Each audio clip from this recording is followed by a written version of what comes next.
এই বিজয় এই তামিলনাড়ুর এই জায়গার মুখ্যমন্ত্রী হইয়া দেখেন একজন সিনেমার নায়ক সে মুখ্যমন্ত্রী হইয়া 717টা মদের দোকান বন্ধ করে দিয়েছে।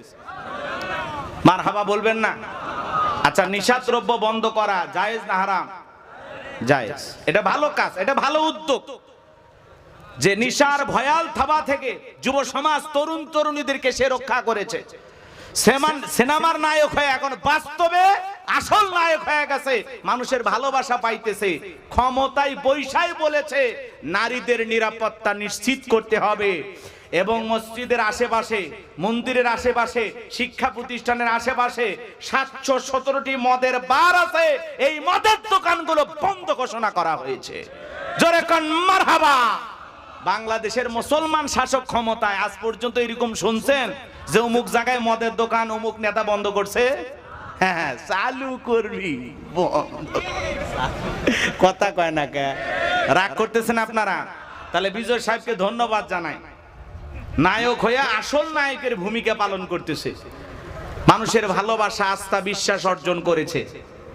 এই সেই বিজয় নায়ক যে সর্বপ্রথম ভারতের বুকে দাঁড়িয়ে মোদিকে ফ্যাসিস্ট বলেছিল, স্বৈরাচার বলেছিল। কথা বলে ঠিক না? মোদির বিরুদ্ধে বক্তব্য দিয়েছিল সেই নেতা।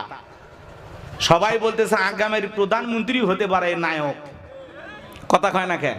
হ্যাঁ, এই জন্য অনেক ভাবে তাকে থামানোর চেষ্টা করেছে, থামাইতে পারে নাই।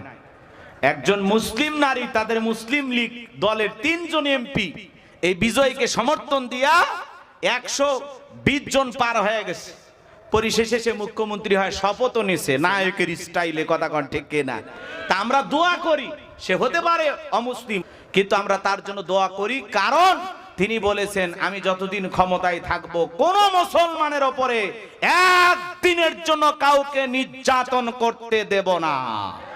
এদেশের সকল মানুষ নিরাপদে তার অধিকার নিয়ে বসবাস করবে, সেটা যেই ধর্মেরই হোক, বাপের বেটা। কথা কন? আরে শুভেন্দু দাদা করছে এটা হিন্দু রাষ্ট্র, এখানে হিন্দুদের রাজত্ব চলবে। সালাও তোমরা গরু খাইলাম না 2 বছর পরে টের পাইবা। কথা কন ঠিক না? আমার ভাইয়েরা, এই দাদাদের হুঁশ জ্ঞান পরে ফিরবে। বাজান সামনের দিকে যায়, যে কথা বলতে চাচ্ছিলাম বন্ধুগণ আমার গভীর মনোযোগ দিয়ে কথাগুলো শোনেন। ইসলামের সুইচ আছে কার হাতে? আর একটু জোরে কোন। আমার আল্লাহ বলেন ইউরিদুনা লিতুফিউ নূরাল্লাহি বিআফওয়াহিহিম আল্লাহু মুতিম্মু নূরিহি ওয়ালাউ কারিহাল কাফিরুন। আর একটু জোরে বলুন আল্লাহু আকবার। সূরা সফ আয়াত নাম্বার 8 আল্লাহ রাব্বুল আলামিন জানিয়ে দিলেন কাফেররা চায় মুখের ফুৎকারে দ্বীনের আলোকে, ইসলামের আলোকে, কোরআনের আলোকে নিভায় দিতে। আমার আল্লাহ ডেকে বলেন আল্লাহু মুতিম্মু নূরিহি, এই জমিনে দ্বীনের আলোকে, কোরআনের আলোকে, ইসলামের আলোকে আমি আল্লাহ রাব্বুল আলামিন প্রতিষ্ঠিত করে ছাড়ব। যদিও কাফের বেঈমানদের অন্তরে যত ধরনের জ্বালা যন্ত্রণা হোক না কেন, ইসলাম ছিল, ইসলাম আছে, ইসলাম থাকবে। ইসলামকে থামিয়ে দিতে আসবে যারা, আল্লাহ তাদেরকেই থামিয়ে দেবে। কথা বলেন ঠিক কিনা? মুসলমানের দুনিয়া যারা খেলা করে তাদের জীবনের পরিণতি ভালো হতে পারে না। বাংলার জমিনেও যারা শাপলা চত্বরে আলেমদেরকে হত্যা করেছিল, এদেশের সোনার মানুষদেরকে ফাঁসির দড়িতে ধরিয়েছিল, যারা আলেম ওলামাদেরকে মিথ্যা মামলা দিয়ে জেলখানায় বন্দী করেছিল, এদেশের হাজার হাজার মানুষকে মামলা দিয়ে জেলখানায় ফাঁসিয়েছিল, যারা জুলাই হাজার হাজার মায়ের বুক খালি করেছিল ক্ষমতার চেয়ারে টিকে থাকার জন্য, মুসলমানের দুনিয়া খেলা করার কারণে রান্না করা ভাত খাওয়া ভাগ্যে জোটে নাই, হেলিকপ্টারে করে দাদার বাড়িতে পালিয়ে গেছে। কথা বলেন ঠিক না? ইতিহাস থেকে শিক্ষা গ্রহণ করতে হবে। কথা বলেন না কেন? যারাই মুসলমানের দুনিয়া খেলা করবে এদের জীবনের পরিণতি ভালো হয় না। ভালো হয়? ক্ষমতায় ছিল, প্রধানমন্ত্রী ছিল, 15-16 বছর দেশ শাসন করেছে, ভাগ্যে কি জুটলো? দেশ থেকে পালিয়ে যাওয়া লাগলো। তার মানে ক্ষমতার চেয়ারে বসলেই লোকটা সম্মানিত হয় না। এমন চেয়ারে বসা প্রধানমন্ত্রী আছে, একটু 19-20 হয়ে গেলে চেয়ার রেখে পালিয়ে যাওয়া লাগে। এজন্য ক্ষমতার বড়াই করবেন না, ইতিহাস থেকে শিক্ষা গ্রহণ করবেন। যত জুলুম আর অত্যাচার করবেন মনে রাখবেন বিদায়ের ঘন্টা একদিন তাদেরও বাজবে। কথা বলেন ঠিক কি না? এজন্য ভারতের জমিনে যারা মুসলমানের খেলা করতেছে আল্লাহর ঘর মসজিদ যারা ভেঙে দেওয়ার ষড়যন্ত্র করতেছে, মুসলমানদের নামাজ যত অবস্থায় মুসলমানকে পিটাইতেছে, মনে রাখবেন ওই জালেমেরা পৃথিবীর জমিনে টিকে থাকতে পারবে না। কথা বলেন ঠিক কিনা? চলুন না বাজান সামনের দিকে যায়। বেলাল ডেকে বলে, নবী আমার জীবনের কোনো দাম নাই, আমার মনে বোমাইকে বলেছিলাম উর্তুম্বা ছাগল পেশাব পায়খানা করে দেয়, এই ঘরে থাকতে আমার বড় কষ্ট হয়। ওমায়ে ডেকে বলে, বেলাল উর্তুম্বা ছাগলের দাম আমার কাছে আছে, কিন্তু তোর মতো কালো হাফসি বেলালের দাম আমার কাছে নাই। এই কথা শোনার পরে বেলাল ডেকে বলে, নবী গো আমার জীবনের কোনো দাম নাই, আপনি শুধু দোয়া করেন আমি যেন মৃত্যু পর্যন্ত কালেমার পথে টিকে থাকতে পারি।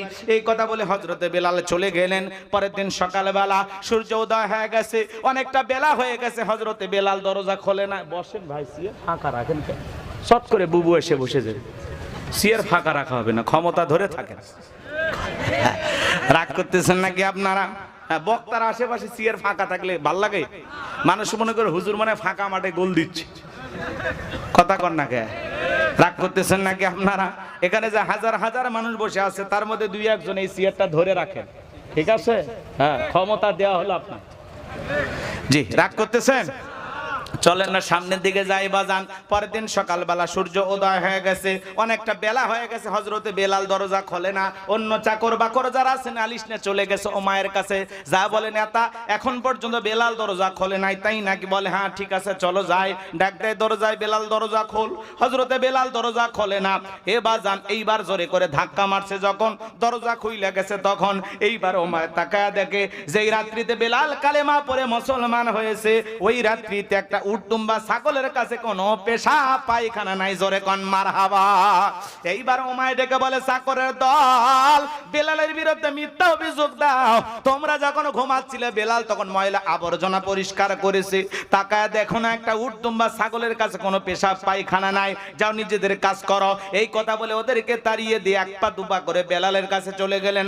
হযরতে বেলাল দেয়ালে পিঠটা লাগাইয়া জিহ্বা নাড়ায় জিকির করতেছে কার?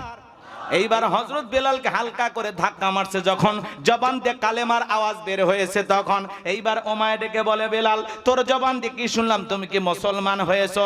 হযরতে বেলাল ডেকে বলে, মুসলমান হয় যারা মিথ্যা কথা বলতে পারে না তারা।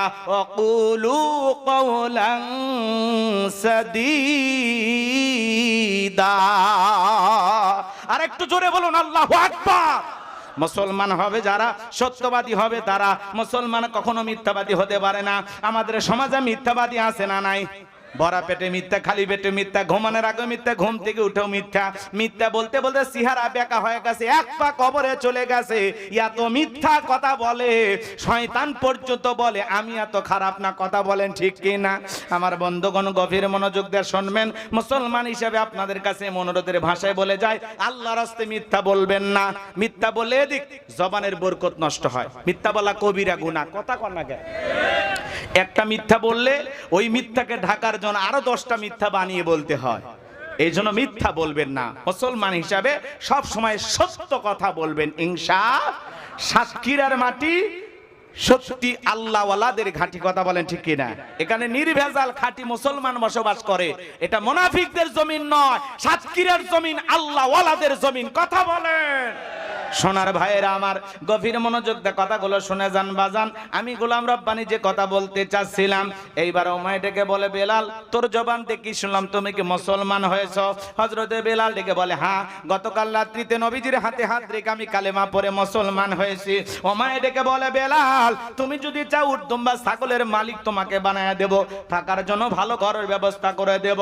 হযরতে বেলাল ডেকে বলে, উমাইয়া রে, দুনিয়ার কোন পার্থিব সম্পদের বিনিময়ে বেলাল তার ঈমান বিক্রি করবে না। বলুন আল্লাহু আকবার। এই কথা শোনার পরে ওমায় ডেকে বলে, বেলাল আমার কথা না শুনলে বড় নেতা আবু জেহেলকে খবর দেব। হযরতে বেলাল ডেকে বলে, কোন বড় নেতা ছোট নেতা এখন কাউকে কোন টাইম নাই। আমি দুনিয়ার কোন আবু জেহেলকে ভয় করি না, আমি ভয় করি আমার আল্লাহকে। বলুন আল্লাহু আকবার।